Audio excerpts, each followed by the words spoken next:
കാശല്ല, കുംഭം കിട്ടും. എന്റെ ക്ലീറ്റോ സത്യമാണ് പറയണത്. കൊറേ പൈസ കിട്ടുമെന്നാ പറയണേ. തന്നെ ഈനാൻ വെച്ചിക്ക് മരപ്പെട്ടി കൂട്ടെന്ന് പറഞ്ഞ പോലെയാണ് ഈ കനകന് അമ്പിളിക്കുട്ടൻ കൂട്ട്. ഞാൻ പറഞ്ഞില്ലേ, ആവശ്യമില്ലാത്ത ഏടാ കൊടുത്ത് ചാടിക്കാനാണ് ഈ അമ്പിളിക്കുട്ടൻ ഇപ്പൊ വന്നേക്കണത്. അയ്യോ, ക്ലീറ്റോനെക്കാളും വിവരവും ബോധവും ഉണ്ട് ആ മനുഷ്യന്. അയാൾ ഒന്നും അറിയാതെ അങ്ങനെ പറയോ? അതെ അല്ലേ? എനിക്ക് പിന്നെ ഒരു വിവരവും ഇല്ല. ഞാൻ ഒരു പൊതുപ്രവർത്തകനും അല്ല, ഒന്നുമല്ല. ഞാൻ വെറും എന്നെ കൊണ്ട് പറയിക്കരുത്. ഒരു സ്ഥലമുണ്ട് ക്ലീറ്റോ. എന്താണ്? ഒന്നുമല്ല, കോടതി. അത് തന്നെ. ഇവര് പരാതി കൊണ്ട് ചെല്ലുമ്പോ അവരിങ്ങനെ തുറന്നു വെച്ചോണ്ടിരിക്കുകയാണ് ഇവരെ കേസെടുക്കാൻ. പിന്നെ ഈ ആ പറഞ്ഞ സ്ഥലം എന്തിനുള്ളതാന്നാ ക്ലീറ്റോ വിചാരിക്കുന്നത്? ആ സ്ഥലത്തിന് അതിന്റേതായ കാരണങ്ങൾ നിരത്തിയിട്ട് കൃത്യമായിട്ടാണെങ്കിലും കാശ് കിട്ടും. കാരണങ്ങളാണ് പറഞ്ഞത്. ഇവന്റെ മേടിച്ച മരുന്ന് മറ്റേ ഡേറ്റ് തീരണേന് മുമ്പ് 1 മാസം കഴിയൂല, അങ്ങനെ എന്താണ്ടുമാണ്. അപ്പൊ അതുകൊണ്ടിട്ട് ഇവന് പൈസ കിട്ടും. പിന്നെ അവര് പറ്റിച്ചതാന്നേ. നീ ആവശ്യമില്ലാത്ത പറയല്ലേ തങ്ക. ഇതൊക്കെ മെഡിക്കൽ സ്റ്റോറുകാർ, അവരൊക്കെ വലിയ ബിസിനസ്സുകാർ, ഒരു വലിയ ലോബി തന്നെ കാണിച്ചു തന്നു. ഡേറ്റ് ഇതിനകത്തുള്ള ഡേറ്റ് എന്നെ കാണിച്ചു തന്നു. ഡേറ്റ് ആയിക്കോട്ടെ, 20 ദിവസത്തെ മരുന്ന് കാലാവധി കഴിഞ്ഞ മരുന്നാ. എന്ത് പറഞ്ഞാലും ഇത് ഞാൻ പറയും, കോടതി എന്ന് പറഞ്ഞാൽ നിങ്ങൾ വിചാരിക്കുമ്പോൾ ചെന്ന് പറഞ്ഞ ഉടനെ അവിടെ നിന്ന് നഷ്ടപരിഹാരത്തിന് വിധിക്കൊന്നുമില്ല. അതിന് സമയമെടുക്കും.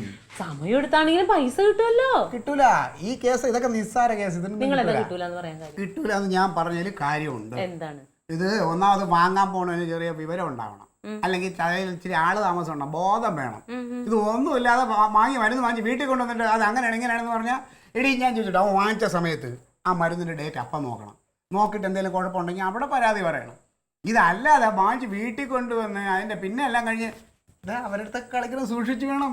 അവർ ഒന്നും കണ്ടോണ്ടല്ല കച്ചവടം നടത്തുന്നത്. അവർക്ക് നല്ല പിടിപാടുണ്ട്. ഇത് സംഭവിക്കാൻ പോകുന്നത് വാദി പ്രതിയാവും, നഷ്ടപരിഹാരം അങ്ങോട്ട് കൊടുക്കേണ്ടി വരും. പിന്നെ അങ്ങനെയൊന്നും അമ്പിളിക്കൂട്ടൻ ചേട്ടന്റെ നടത്താൻ പറ്റുമെന്ന്. അമ്പിളിക്കൂട്ടൻ ചേട്ടനല്ലേ ഇവിടുത്തെ മറ്റേ ഏറ്റവും സുപ്രീം കോടതി. അവരുടെ വക്കീലിനെ കാണാൻ പോവാ. വക്കീലിനെ കണ്ട് വക്കീലിനും കൂടെ കുറെ പൈസ കൊടുത്തു കഴിയുമ്പോഴേക്കും അതും ഒന്നുമല്ല. അമ്പിളിക്കൂട്ടൻ ചേട്ടൻ പറഞ്ഞു എന്ന് പറയുന്നുണ്ട് 50,000 രൂപ വരെ കിട്ടും. അത് ഏതെങ്കിലും ഡേറ്റ് എക്സ്പയറി ആവാറായിരിക്കും വക്കീലായിരിക്കും പറഞ്ഞത്. എന്റെ ക്ലീറ്റോ സത്യമാണ്. ക്ലീറ്റോ അവരുടെ വീടിന്റെ അടുത്തുള്ള ആർക്കാണ്ടിനൊക്കെ അങ്ങനെ കിട്ടിയിട്ടുണ്ടെന്ന് വെക്കണേ.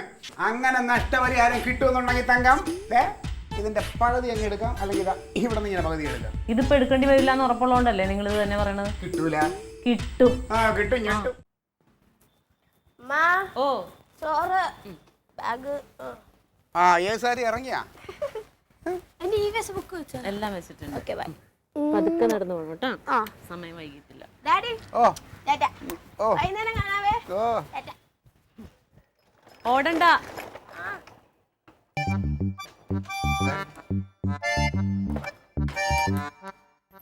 കനകന്റെ വീട് ഇതെല്ലാം വീടാണ്. കനകൻ താമസിക്കണ അതില. കനകനുണ്ടോ? ഉണ്ട്. കനക, ഞാൻ ആദ്യ മെഡിക്കൽസിന്റെ ഉടമയാണ്. മെഡിക്കൽസ്? ഓ, എടപ്പഴിഞ്ഞില്ലേ? അതെ. കനക ഒന്നിങ്ങ് വന്നേടാ. കനകനല്ലേ? അതെ, ഞാൻ ആദ്യ മെഡിക്കൽസിന്റെ ഉടമ ശേഖരനാണ്. ഒരു കാര്യം പറയാനായിട്ട് വന്നാണ്. അന്ന് വേണ്ട, കാര്യമൊക്കെ പറഞ്ഞു കഴിഞ്ഞാണല്ലോ. ഇപ്പം എന്താ ഒരു പ്രത്യേകിച്ച് കാര്യം? കഴിഞ്ഞ ദിവസം നിങ്ങളവിടെ കടയിൽ വന്ന് മരുന്ന് വാങ്ങിയില്ലായിരുന്നു? ഒരു പുതിയ പയ്യനായിരുന്നു കടയിലുണ്ടായിരുന്നത്. അവൻ ഡേറ്റ് നോക്കാതെ പറ്റിപ്പോയൊരു അബദ്ധമാണ്. അപ്പൊ അബദ്ധമാണെന്ന് അറിയാം. എന്നിട്ടാണോ ഞങ്ങൾ ഞങ്ങളുടെ മെമ്പറെ കൊണ്ട് വിളിപ്പിച്ചപ്പോൾ എന്താ ചായിക്കോന്ന് പറഞ്ഞ്? അതൊരു ട്രാഫിക് ബ്ലോക്കിൽ ഞാൻ വണ്ടി ഓടിച്ചുകൊണ്ടിരിക്കുമ്പോഴാണ് വിളിച്ചത്. അവിടെ പോലീസ് ചെക്കിംഗ് ഒക്കെ ഉണ്ടായിരുന്നു. അതാണ് അന്നേരം സംസാരിക്കാൻ പറ്റാഞ്ഞത്. അങ്ങനെ സംസാരിക്കാൻ പറ്റാത്തവർക്ക് ഒരു പണി കിട്ടണം.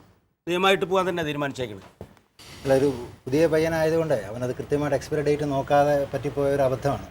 അത് കേസാക്കിയാൽ നമ്മുടെ കടയുടെ ലൈസൻസിനെയും കാര്യങ്ങളെയൊക്കെ ബാധിക്കും. അത് ശരി, കണ്ടാ മനസ്സിലായാലും ബാധിക്കുന്ന അറിയാലോ.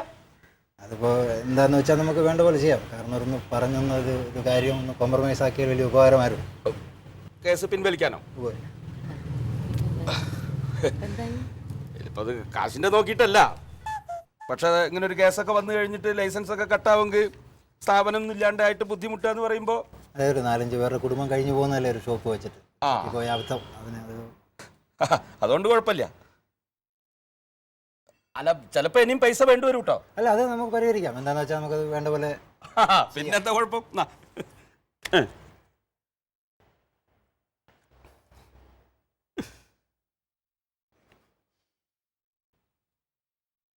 അപ്പോൾ എല്ലാം പറഞ്ഞല്ലോ. ഞാൻ അങ്ങോട്ട് ഒരു മിനിറ്റ്.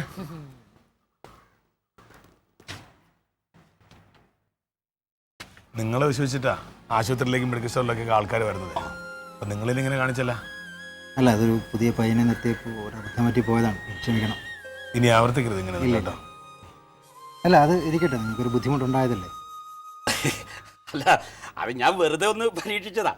വെച്ചോളൂ. ശരി, വളരെ ഉപകാരം.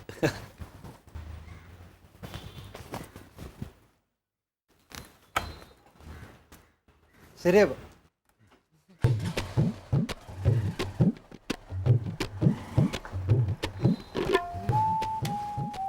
അല്ലയാ, നിന്നെ ഞാൻ സമ്മതിച്ചിരിക്കുന്നു. നമ്മുടെ ഹവീൽദാർ കുടുംബത്തിന്റെ മാനമാണ് നീ കാത്തിരിക്കുന്നത്. നല്ലതായി. ശരി.